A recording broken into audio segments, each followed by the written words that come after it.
Hello दोस्तों, मेरा नाम रोहित भगत है और आज हम शुरू करेंगे हमारी नेशनल इनकम यूनिट से नया टॉपिक जिसका नाम है factor income and transfer income. तो आज हम जानेंगे कि फैक्टर इनकम क्या होती है और ट्रांसफर इनकम क्या होती है, या हिंदी में हम बोले कारक आय क्या होती है और हस्तांतरण आय क्या होती है। तो देखिए ध्यान से, सबसे पहले हम देख लेते हैं इनका मीनिंग। इनको जो हम समझेंगे डिफरेंस के थ्रू समझेंगे फैक्टर और ट्रांसफर इनकम के बीच में। तो मीनिंग देख लो क्या कह रहा है। Factor income, it refers to income received by factor of production for rendering factor services in the production process. कह रहे कि ये क्या है, ऐसी इनकम है जो रिसीव की जाती है फैक्टर ऑफ प्रोडक्शन के द्वारा। फैक्टर ऑफ प्रोडक्शन मैंने आपको बताया था, फैक्टर ऑफ प्रोडक्शन क्या होते हैं? Land, labour, capital, entrepreneur. ठीक है भाई, ये जो है इनकम रिसीव कर रहे हैं, ऐसी इनकम को क्या बोलेंगे? Factor income. लैंड के बदले में क्या दिया जाता है? लैंड के बदले में दिया जाता है भाई रेंट दिया जाता है। लेबर को क्या दिया जाता है? लेबर को वेजेस दिया जाता है। कोई इंप्लॉइज है तो उसको सैलरीज दी जाती है। ठीक है, कैपिटल के बदले में क्या मिलता है? इंटरेस्ट मिलता है। एंटरप्रेन्योर को क्या चाहिए? उसको तो प्रॉफिट चाहिए भाई। आगे बात समझो। तो ये सभी चीजें हमारी क्या है? ये सभी चीजें हमारी फैक्टर सर्विसेज और फैक्टर इनकम है। क्यों? फैक्टर इनकम क्या चीज है? फैक्टर इनकम वो चीज है जो फैक्टर ऑफ प्रोडक्शन, जो हमारे फैक्टर ऑफ प्रोडक्शन है उनको दी जाती है फॉर देयर रेंडरिंग सर्विसेज। क्योंकि वो क्या कर रहे हैं? सर्विसेज प्रोवाइड कर रहे हैं, तो उसके बदले में जो उनको इनकम दी जाएगी उसको हम फैक्टर इनकम बोल देंगे। ठीक है। दूसरी तरफ ट्रांसफर इनकम देखें तो कह रहा है it refers to income received without rendering any productive services in return, जिसके बदले में कोई भी प्रोडक्टिव सर्विसेज नहीं दी जा रही है। कहने का मतलब है ऐसी इनकम जिसके बदले में कोई भी गुड्स नहीं दिए, कोई भी सर्विसेज हमने प्रोवाइड नहीं की, तो ऐसी इनकम को क्या बोल दिया जाता है? Transfer income. मान लो किसी ऑर्गेनाइजेशन को डोनेशन मिल गया, डोनेशन के बदले में वो कोई सर्विसेज नहीं दे रहे, वो कोई गुड्स नहीं दे रहे, तो ऐसी इनकम को क्या बोल देंगे? Transfer income. ठीक है।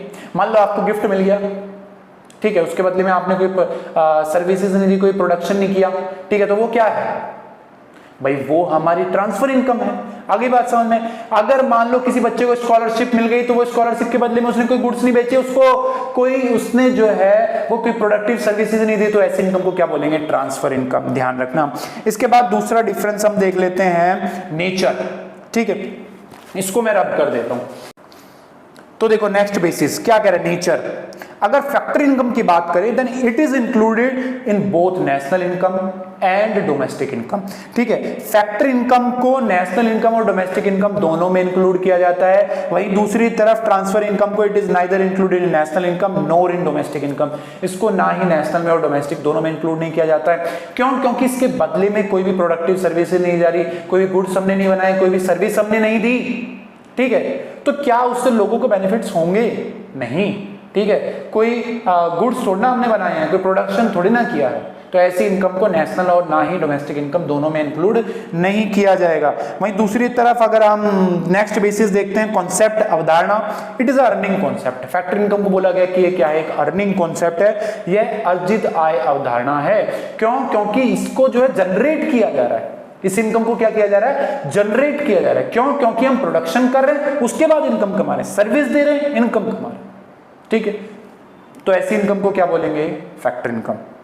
वहीं दूसरी तरफ ट्रांसफर इनकम की बात करें तो कह रहे हैं it is a receipt concept. ये क्या है? एक रिसीट कॉन्सेप्ट है, यह संप्राप्ति अवधारणा है। रिसीट मतलब होता है पैसा मिलना, उसके बदले में कुछ भी प्रोडक्शन नहीं किया जा रहा, कुछ भी गुड्स नहीं दे रहे, सर्विसेज नहीं दे रहे। ठीक है, तो ऐसी इनकम को बोलेंगे ट्रांसफर इनकम। ठीक है, वहीं अगर बात करें नेक्स्ट बेसिस की, रिसिप्ट क्या कह रहा है? ये it is received by factor of production. जैसे कि मैंने बताया कि भाई ये जो factor of production land, labour, capital, entrepreneur ये रिसीव करते हैं, तो ऐसी इनकम बोलेंगे फैक्टर इनकम। फिर अगर ट्रांसफर इनकम की बात करें, it is generally received by house holds and government. ठीक है भाई, अगर मैं बात करूं ट्रांसफर इनकम की, तो ज्यादातर ये हाउस होल्ड से और गवर्नमेंट से, परिवार क्षेत्र से और सरकार से मिलती है ये इनकम। ठीक है, मतलब डोनेशन मिल रहा है, कोई गवर्नमेंट अगर डोनेशन दे रही है, ज्यादातर मोस्टली अगर मैं बोलूं तो ये जो है हाउस होल्ड सेक्टर से और गवर्नमेंट से मिलती है किसी भी ऑर्गेनाइजेशन को। मान लो कोई ओल्ड एज होम है, कोई वृद्धा जो है आश्रम है, ठीक है, बूढ़े लोगों का आश्रम है, ठीक है, उनको वहां पे डोनेशन मिल रहा है, तो वो क्या है? वो हमारी ट्रांसफर इनकम है। ठीक है, अब देखो इसके कुछ एग्जांपल्स देख लेते हैं। देखो एग्जांपल्स, वहीं बात करें फैक्टर इनकम की, rent, wages, interest and profit अभी भी मैंने बताया।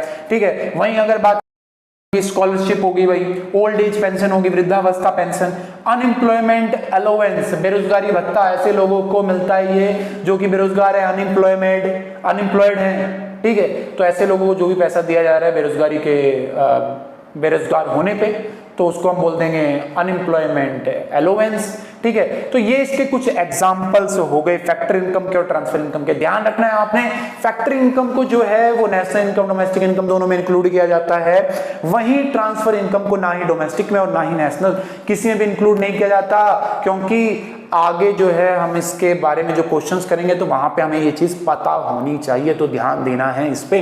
तो मिलते हैं आपसे नेक्स्ट वीडियो में। कुछ भी समझ में ना आए तो मैंने बताया हुआ है, आप जो उसको कमेंट बॉक्स में लिख सकते हैं, मैं आपको उसी टाइम रिप्लाई कर दूंगा। हम जो भी चीजें पढ़ रहे हो डिटेल में पढ़ रहे हैं, तो हर एक वीडियो अच्छे से देखो, नोट्स बनाओ, कुछ भी समझ में आता पूछो, ठीक है, कहीं और पढ़ने की जरूरत ही नहीं पड़ेगी आपको, ठीक है। तो मिलते हैं आपसे नेक्स्ट वीडियो में। Thank you so much.